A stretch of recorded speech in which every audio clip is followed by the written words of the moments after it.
신약성경 디모데후서 1장 12절로 14절까지의 말씀입니다. 디모데후서 1장 12절로 14절, 세 절의 말씀이니까요. 세 절의 말씀이니까 우리 같이 한 목소리로 읽었으면 좋겠습니다. 같이 읽겠습니다. 시작. 이로 말미암아 내가 또 이 고난을 받되 부끄러워하지 아니함은 내가 믿는 자를 내가 알고 또한 내가 의탁한 것을 그날까지 그가 능히 지키실 줄을 확신함이라. 너는 그리스도 예수 안에 있는 믿음과 사랑으로서 내게 들은 바 바른 말을 본받아 지키고 우리 안에 거하시는 성령으로 말미암아 내게 부탁한 아름다운 것을 지키라. 아멘. 저희 둘째 아이가 그러니까 누군지를 알겠죠? 둘째 아이가 두 돌이 될 무렵에 새벽에 규칙적으로 깬 적이 있습니다. 1시, 3시, 5시. 근데 그 시절에 저의 사역함은 아침에 일찍 나왔다가 저녁에 늦게 들어갔어요. 그러니까 저녁에 늦게 들어가면 큰아이는 우리 아내와 함께 잠을 청하게 되고 둘째 아이는 저랑 함께 잠을 잤어요. 따로따로 떨어져서. 그런데 둘째를 안고 자는데 얘가 시간적으로 깨니까 잠이 부족한 저로서는 제일 처음에는 왜 그런가 해서 물도 먹여보고 기저귀에 뭘 쌌나 해서 기저귀도 갈아주고 그리고 이렇게 좀 안아주기도 하고 노래도 불러주고 했는데 자꾸 일어나서 자꾸 저를 귀찮게 하는 거예요. 그래서 화가 나니까 엉덩이 2대를 때렸어요. 빡빡. 앉아. 그랬더니 자요, 앉아요? 더 앉아줘. 더 우는 거예요. 화도 나고 앉아는 아이가 밉기도 하고 또 그런 제 자신이 너무 화도 나고 이런 복합적인 마음에 네이버에 물었습니다. 2살 2돌 되는 애가 왜 안 잘까요? 물었어요. 그랬더니 3가지 이유를 대더라고요. 역시 지식이 뛰어난 네이버는. 첫 번째 이유는 이빨이 날 때 안 잔답니다.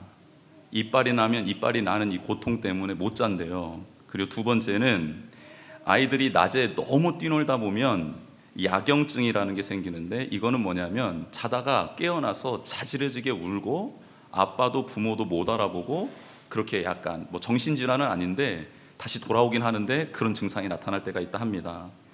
그리고 세 번째 이유는 성장통이랍니다. 아이들이 조금씩 커나가는데 그때 이 무릎이 허리가 이 팔꿈치가 팔목이 굉장히 시리다고 합니다.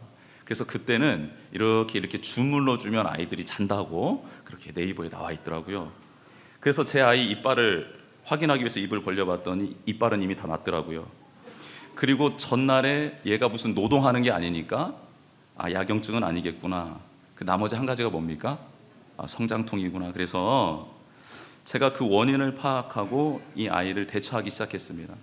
그래서 울 때마다 무릎을 주물러주고 허리를 마사지를 해주고 어깨를 이렇게 주물러줬더니 우는 시간이 굉장히 단축되고 바로 잠이 드는 거예요. 제가 깨달았습니다. 원인을 모르면 애를 잡게 되고 원인을 알면 애와 함께 행복해질 수 있구나라는 사실을 알게 되었어요. 그리고 또 한 가지는 아이들이 자라려면 반드시 겪는 일이 있는데 그게 바로 성장통이구나. 그런데 이 성장통은 자녀에게만 고통을 주는 게 아니고 부모의 수고와 함께 이 성장통이 사라지는 거구나라는 것을 깨닫게 되었습니다. 여러분 개인적으로나 공동체적으로 이 성장통은 아리는 다 있습니다. 왜냐하면 성장해야 되기 때문에 그렇습니다. 어떤 이는 흐르는 눈물을 주체할 수 없이 살아가는 이들이 있습니다. 또 염려와 근심과 번민과 짓누르는 삶의 무게 때문에 한숨도 못 자는 분들도 이곳에 있을 줄 압니다. 공동체도 마찬가지입니다. 저희 공동체가 하나님이 세워준 지 얼마가 지난 줄 아십니까? 5개월하고 2주가 지났습니다. 아기로 말하면 이제 5개월 지나고 2주 된 아기인 거예요, 우리 교회가. 그러니 얼마나 별의별 일들이 많이 일어나고 또 어떤 상황들이 어떻게 일어날지 아무도 장담할 수 없는 그런 상황인 것이죠. 그래서 우리는 개인적으로나 우리 공동체적으로 지금 약간은 돌봄이 필요하고 혹은 원인 모를 아픔 때문에 눈물 짓고 고통받고 하나님 앞에 나아가는 시간들을 보내고 있다라는 것입니다. 근데 제가 한 가지, 그래서 성장통이 아파서 만약에 아이가 태어나는 걸 거부하고 부모는 아이가 태어나는 것을 막고 있다면 그 아이는 어떻게 될까요? 큰일 나죠. 죽습니다. 그 아이가 태어나서 성장통을 겪게 되는데 그 성장통보다 더 큰 게 있어요. 무엇이냐면 부모의 사랑만 받다가 이제는 아빠의 사랑까지 받게 되는 거예요. 아빠의 사랑을 넘어선 할아버지 할머니의 사랑을 받게 되고 형제의 사랑을 받게 되는 것이죠. 더 나아가 이제는 인간관계를 맺게 되는 사람들과 함께 교제를 나누며 더 많은 풍성한 행복을 누리게 된다는 것입니다. 성장통이 무서워서 태어나지 못한다? 이건 말이 되지 않습니다. 성장통이 무서워 하나님께서 허락하신 이 길, 이 사명의 길을 떠나버린다? 이것도 말도 되지 않습니다. 그러면요, 저희가 하나님 앞에서 겪는 고통, 저희 공동체가 하나님 앞에서 겪는 고통을 바라보시는 하나님은 어떻게 하실까요? 부모도 아이가 힘들어하면 밤새 그 아이와 함께 그 시간을 보냅니다. 그런데 하나님 앞에서 겪는 어려움과 환난들이 우리 성도님들 가운데 있거나 우리 교회가 겪게 될 때 하나님은 그 원인 모를 아픔의 원인을 찾아주시고 우리로 하여금 깨닫게 하시고 알게 해주실 뿐만 아니라 그 근원을 치료해 주시는 분이시라는 겁니다.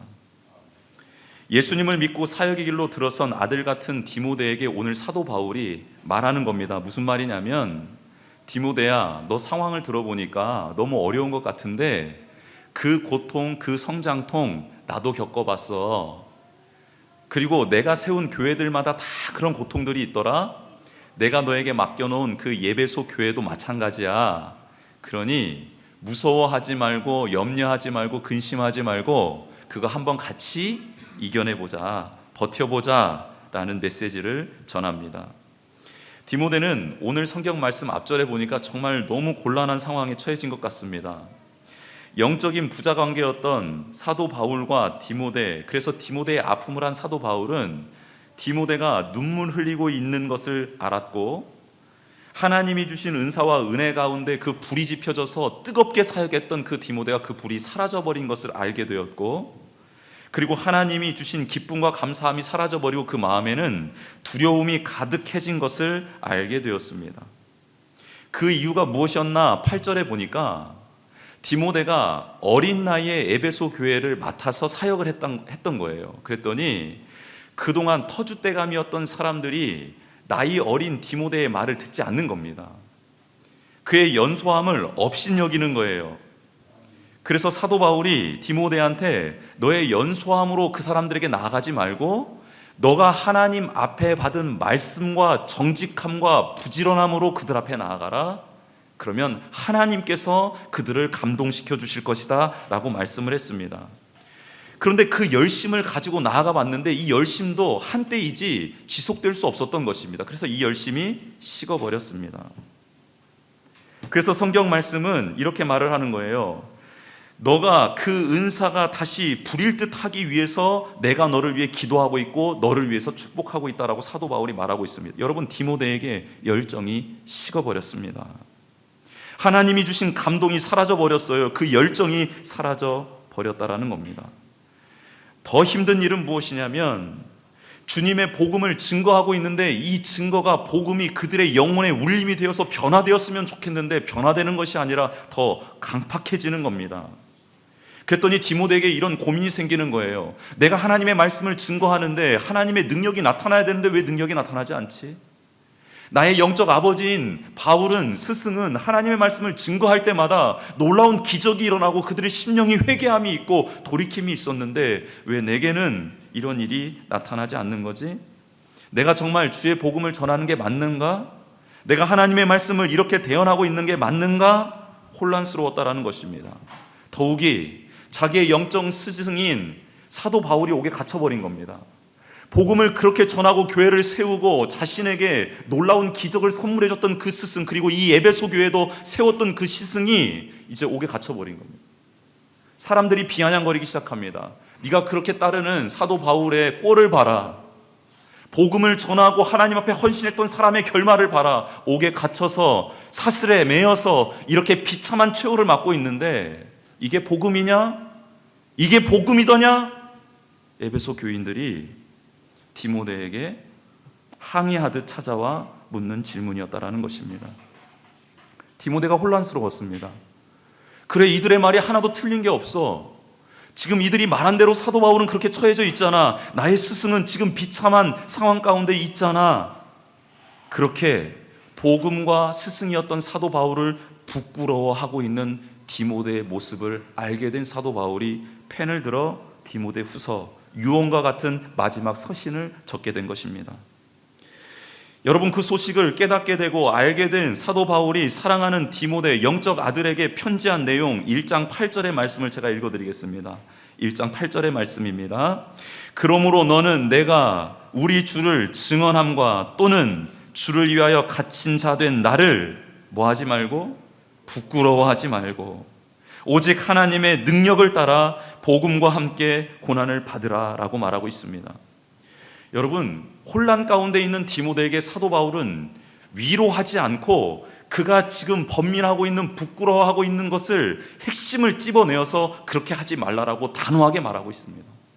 디모데야, 혹시 너 지금 복음 전하는 것을 부끄럽게 여기고 있니? 그리고 너의 스승이 옥에 갇혔다라고 해서 이 일을 부끄럽게 여기고 있니? 부끄러워하지 말아라 라고 선포하고 있습니다.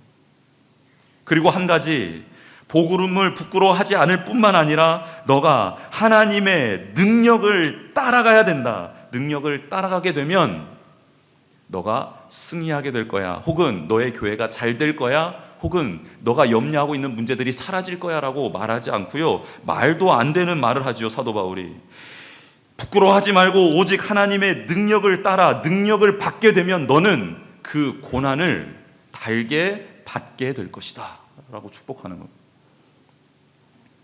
여러분, 앞뒤가 맞지 않습니다. 고난당함이, 힘듦이 괴로운 사람에게, 그런 아들에게 지금 바울이 이렇게 말하는 거예요. 하나님의 능력이 임하면 너 그 상황 가운데서 벗어나게 될 거야 라고 이렇게 축복해 줘야 되는 것 아닙니까?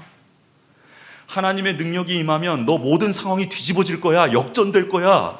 그러니 기대해. 하나님의 능력을 받아야 돼. 힘을 입어야 돼. 그렇게 말해주면 좀 좋겠는데, 제 입장에서 좀 좋겠어요. 근데 하나님 말씀은 너 하나님의 능력을 힘입어야 돼. 왜냐하면 그래야지만이 그 고난을 네가 받아낼 수 있기 때문이야. 하나님의 능력이 힘입어야 돼. 왜냐하면 그래야 그 고난 앞에 너가 당당하게 설 수 있기 때문이야. 하나님의 능력을 사모해야 돼. 왜냐하면 네가 그럴 때에 지금 너를 비아냥거리며 그리고 나에 대해서 잘못된 사실을 유포하고 있는 그 사람들을 끝까지 끌어안을 수 있기 때문이야 라고 사도 바울은 말하고 있는 것입니다. 사랑하는 성도 여러분, 여러분에게는 왜 하나님의 능력이 필요하십니까? 지금 막혀있는 이 문제를 해결해 달라고 그 능력이 필요한 것입니까? 아니면 하나님, 제가 하나님의 사람답게 끝까지 이 사명을 감당할 수 있도록 하나님 제게 힘을 주십시오. 이 고난의 자리를 피하는 게 아니라, 이 사명의 자리를 피하는 게 아니라 하나님이 저와 함께해 주심으로 말미암아 넉넉하게 이 고난에 직면하고 이 사람들을 품고 이 사명을 끝까지 감당할 수 있기를 원합니다라는 결단에 찬 하나님의 능력이 필요한 것입니까? 사도 바울은 지금 우리에게 하나님의 능력이 필요한 것은 그 하나님과 함께 고난에 동참하기 위해서 하나님의 능력이 필요하다라고 외치고 있습니다. 이렇게 하나님 앞에 디모데를 위로하면서 격려하면서 무엇이 복음인지를 다시 한번 일깨운 사도 바울은 이렇게 말을 합니다. 이렇게 하나님 앞에 부르심을 받은 자, 하나님의 은혜로 선 자, 그 자들은 한 가지 하나님이 귀한 선물을 주신다라는 거예요. 그게 뭐냐면 예수님을, 하나님을 알게 해주신다라는 겁니다. 우리 한번 거기 보도록 하겠습니다. 12절 말씀 보도록 하겠습니다. 이로 말미암아 내가 또 이 고난을 받되 부끄러워하지 아니함은, 내가 이렇게 고난을 받는데 부끄러워하지 않는 이유는 이것이다. 내가 믿는 자를 내가 알았기 때문이다. 사도 바울이 어떻게 이 고난을 받아들일 수 있었고 이 고난 중에도 하나님의 사명을 끝까지 감당할 수 있었냐면, 사도 바울이 믿었던 예수 그리스도 그 하나님을 알게 되었기 때문이라는 겁니다. 다메섹으로 걸어가던 그 도상에서 사도 바울은 예수님을 만났죠. 그 예수님은 사도 바울에게 이렇게 말씀하십니다. 나는 네가 박해하는 예수다. 나는 네가 지금 박해하고 있는 예수인데 그 빛 가운데 들어가서 그 예수님이 진짜 나를 위하여 돌아가셨다라는 사실을 깨달았고, 부활하신 주님을 만났고 그 주님 안에서 우리가 살 수 있음을 알게 된 사도 바울은 그 이후에 하나님께서, 예수님께서 이렇게 말씀을 해주시죠. 너는 내 이름을 이방인과 임금들과 이스라엘 자손들에게 전하기 위하여 택한 나의 그릇이다 라는 말씀을 듣게 됩니다. 하나님을 알게 되니까 사도 바울은 자신이 누구인지를 깨닫게 되는 거예요. 바로 나는 그릇이다 라는 것 말입니다. 그릇은 무엇입니까? 주인이 써주실 때에만 쓰임 받을 수 있습니다. 스스로 깨끗해질 수가 없습니다. 주인이 씻어주셔야지만이 깨끗해질 수 있습니다.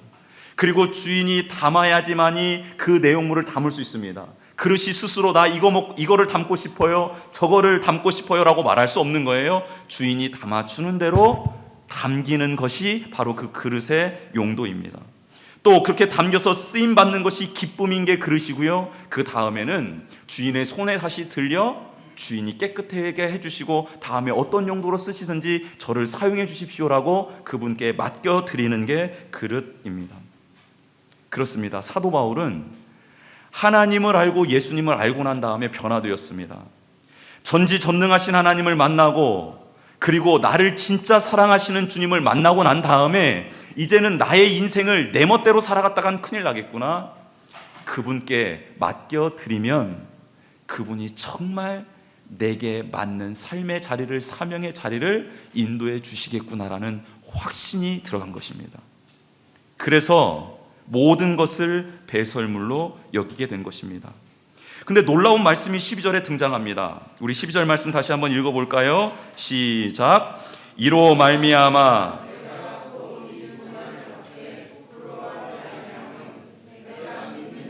내가 알고 또한 내가 의탁한 것을 그 날까지 그가 능히 지켜주실 줄을 확신함이라. 아멘. 예수님을 알고 난 다음에 사도 바울이 그 주님께 의탁한 것이 있다라는 거예요. 무엇을 의탁했을까요? 1번 돈, 3번 기업, 4번 인간관계, 2번 하나님의 사명의 길. 2번이죠. 보세요. 무조건 2번이니까 답은. 사도 바울이 깨닫고 난 다음에 의탁한 것이 있어요. 하나님께 이 모든 것을 의탁합니다. 근데 그 의탁한 게 무엇이냐면 디모데후서 4장 7절에 나와 있어요. 7절. 디모데후서 4장 7절.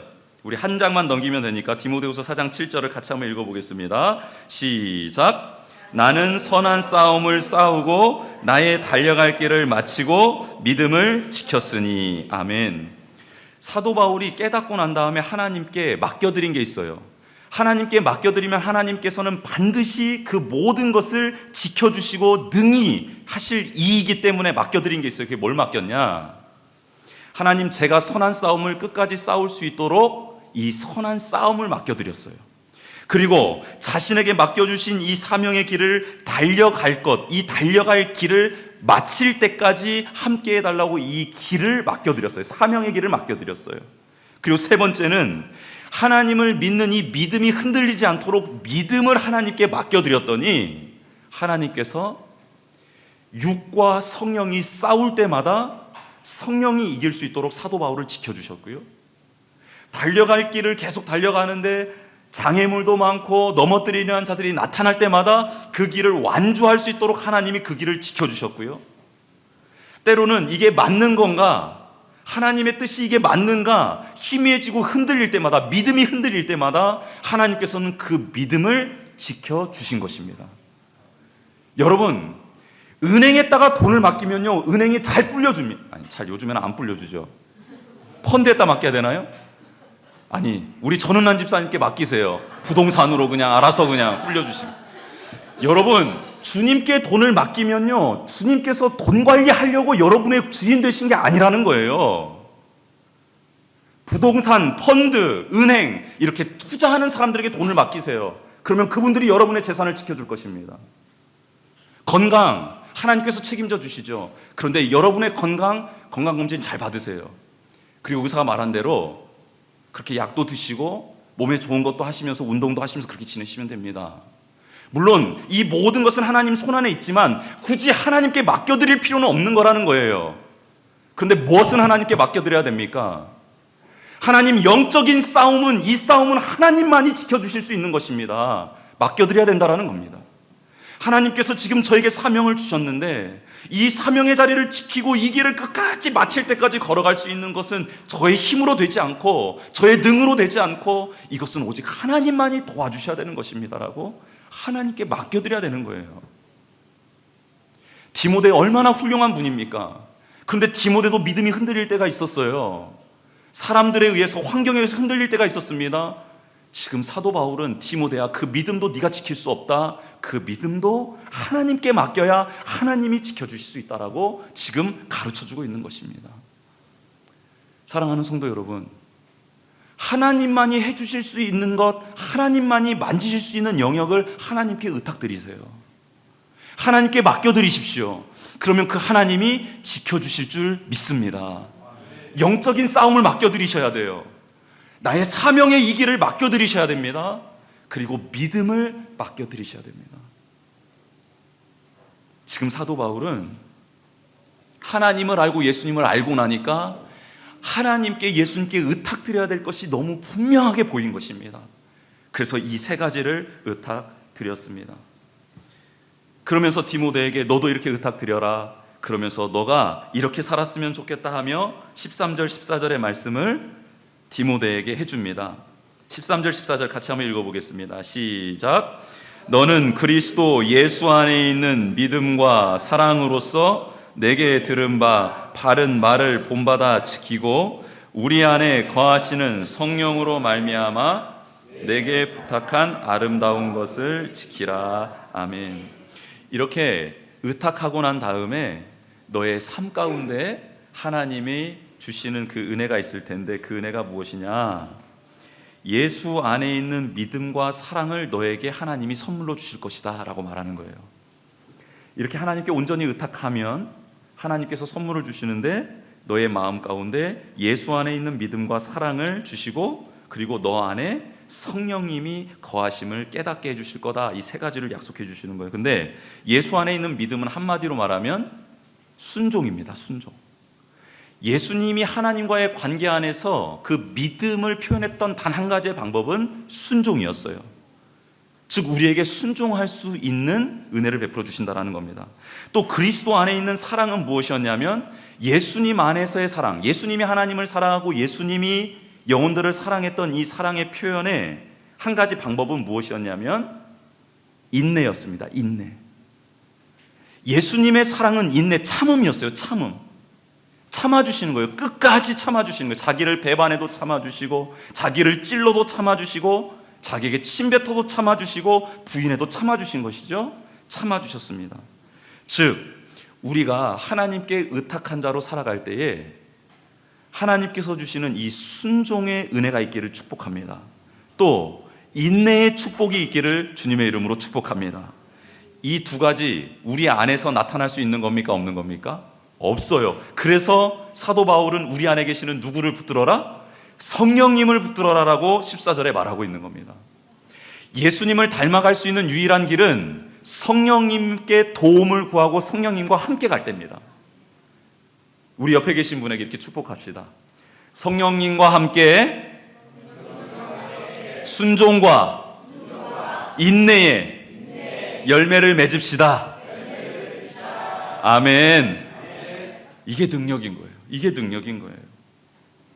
그리고 마지막으로 사도 바울이 디모데에게 너 정말 힘들지? 이렇게 성령님 의지해서 가더라도 너무너무 힘들 거야. 그런데 하나님께서 사람을 붙여주셔 하면서 그 다음 절 15절부터 이제 사람에 관련된 이야기를 합니다. 이게 뭐냐? 동역자를 하나님께서 붙여주신다라는 거예요. 옆에 계신 분 한번 봐보세요. 동역자 맞아요? 아니에요? 맞는 것 같아요? 우리 아이들 때문에 괴로우신 분들은 얘가 동역자 맞나 싶으면서 자녀를 바라보는데 하나님이 주신 귀한 선물 동역자 맞습니다. 여러분, 우리 아이들 어떤 부모님들을 쳐다보면서 이 동역자 맞나? 그런데 여러분, 때로는 힘들게 할 수도 있지만 부모님이 여러분들 하나님을 대신에 여러분을 사랑해 주시는 분들이에요. 늘 웃으면서 바라보시고 순종하셨으면 좋겠습니다. 근데 여러분, 사도 바울이 동역자를 소개하는데 제일 처음에 자신을 배반한 사람들을 한 절로 요약해서 딱 말을 합니다. 여러분, 사도 바울이 이사야 선교 첫 발자국을 내딛었을 때 사도 바울을 환영하며 쌍수 들었던 사람들이 있었어요. 그런데 그 사람이 그만 사도 바울의 옥에 갇히자 배반하고 떠나버린 거예요. 그 말을 하는 겁니다. 15절에. 그런데 사도 바울, 여기 보세요. 누군지 쳐다보지 마시고, 내 이름 적혀 있지 않습니다. 내 이름 없어요. 그러니까 보세요. 사도 바울의 집중력을 한번 보세요. 디모데야, 너 에베소 교회 갔을 때 너 쌍수 들고 막 환영하고 내가 너 소개했을 때 막 기뻐했던 사람들 있잖아. 근데 그 사람들이 너 도와서지 않든 이렇게 말을 하는 거예요. 근데 디모데가 얼마나 위로를 받겠어요. 나만 이런 줄 알았더니 우리 스승님도 아시아에 갔을 때 제일 처음 환영했던 분들이 다 배신하고 떠나버렸구나. 여러분, 위로는 어느 때 받는 줄 아세요? 내가 당한 환난보다 더 큰 환난을 받은 사람이 와서 말할 때 위로를 받게 되더라고요. 어떤 목사님이 딱지를 끊었어요. 차 딱지를 끊어서 되게 막 한숨을 푹푹 쉬고 있더라고. 그래서 제가 그 목사님한테, 목사님, 저는 제 차는 견인당했습니다. 그랬더니 위로를 받으시더라고요. 여러분, 이게 인생이에요. 여러분, 디모데 혼자 당하는 고난인 줄 알고 막 눈물을 흘리고 있었는데 사도 바울이, 야, 너만 배신당한 줄 알아? 야, 나는 장난 아니야 하면서 말을 하는 거예요. 그랬더니 디모데가 위로를 받아요. 근데 그 다음에 배신당한 것은 한 절로 요약을 딱 하고요, 그 다음 절에 많은 절을 할애해서 사도 바울은, 그런데 옥에 갇힌다, 비천한 나, 근데 나를 떠나지 않고 지금 나를 끝까지 사랑해주는 사람이 있다, 오네시보로를 소개를 해요. 여러분, 하나님은 어떤 분이시냐면 배반할 수도 있어요. 사람들이, 그렇죠? 떠나보낼 수도 있어요. 그런데 하나님은 반드시 그 하나님의 사람을 지켜주고 위로해주고 격려해주는 사람을 붙여주시더라는 겁니다. 사도 바울은 떠나고 비수를 꽂고 막 나를 모함했던 사람들을 기억하면서 세월을 허송하고 있는 것이 아니라 지금 내 옆에 붙여주신 그 오네시보로를 바라보며 그 사람을 보내주신 하나님께 영광을 돌리며 은혜를 감사하며 찬양하며 감옥 생활을 보내고 있더라는 것입니다. 여러분은 지금 누구에게 집중하고 계십니까? 비수를 꽂고 간 사람을 지금 원망하며 불평하며 지내고 있습니까? 아니면 지금 내 옆에서 나를 위로해 주는 사람, 한마디라도 격려해 주는 사람, 어려움을 챙겨주는 사람, 말 한마디로 해주는 사람을 감사하며, 하나님, 제게 이런 남편을, 이런 아내를, 이런 부모님을, 이런 자녀를, 이런 동역자를 붙여주신 것 너무 감사합니다 하며 하나님께 감사와 영광을 올려드리고 있습니까? 디모데에게 돌팔매질을 하고 있었던 사람들이 많이 있었을 거예요, 에베소 교회에. 그런데 디모데를 격려하고 있었던 사람 한 명이라도 있었을까요, 없었을까요? 있었어요. 그런데 놀랍게도 사람들은 그 한 사람에게 주목하기보다는 나를 험담하고 비아냥거리고 무시하고 힘들게 하는 그 한 사람에게 집중을 하더라는 겁니다. 오늘 성경은 말하고 있어요. 그 시선을 바꾸라고 말입니다. 사랑하는 성도 여러분, 우리 성장통이 있을 겁니다. 반드시 있을 거예요. 그럴 일이 없었으면 좋겠지만 이 중에 누군가 저에게 비수를 꽂고 도망가는 사람도 있겠죠. 그러나 저는 그 사람을 원망하고 그 사람에게 집중하지 않으려 합니다. 여러분, 사도 바울이요, 말년에 얼마나 외로웠냐면요, 그에게 헌금하는 교회도 다 사라져버리고요, 그에게 말씀 들으러 오는 사람들도 싹 사라져버리고요, 그가 무슨 말을 하면요, 밖에서 수군거리는 거예요. 나는 그런 복음 듣지 않겠더라고. 근데 말도 안 되는 사람 한 사람이 오는데 그 한 사람을 집중하고 또 그 한 사람을 통해 하나님의 영광을 볼 수 있었다라는 건 이건 기적 아닙니까? 기적. 사도 바울은요, 정말 하나님께 맡겨드렸던 그 믿음, 하나님께 맡겨드렸던 그 달려가야 될 길, 하나님께 맡겨드렸던 선한 싸움을 정말 하나님이 지켜주신 게 맞습니다. 여러분, 그 싸움을 저와 우리 성도님들이 했으면 좋겠습니다. 성장통이 있어요. 아픔이 있고 고통이 있어요. 그런데 이것 때문에 무서워서 떠나버리면 안 되는 거예요. 가정을 떠나서도 안 돼요. 육아를 떠나서도 안 돼요. 사명의 길을 떠나서도 안 돼요. 이것을 지켜내셔야 되는 거예요. 하나님이 여러분과 함께 하십니다. 그 하나님을 붙들고 끝까지 승리하고 우리 마지막에 예수님 앞에 서게 될 거 아닙니까? 오늘 아무튼 예수님 앞에 서게 될 거 아닙니까? 근데 그때 예수님이 하이파이브 쌍수를 들고 야 내가 너 지켜줬는데 그때 이런 믿음의 스토리가 가득한 저와 여러분들이 되시기를 주님의 이름으로 축복합니다. 시간 한번 찬양하며 나아갔으면 좋겠습니다.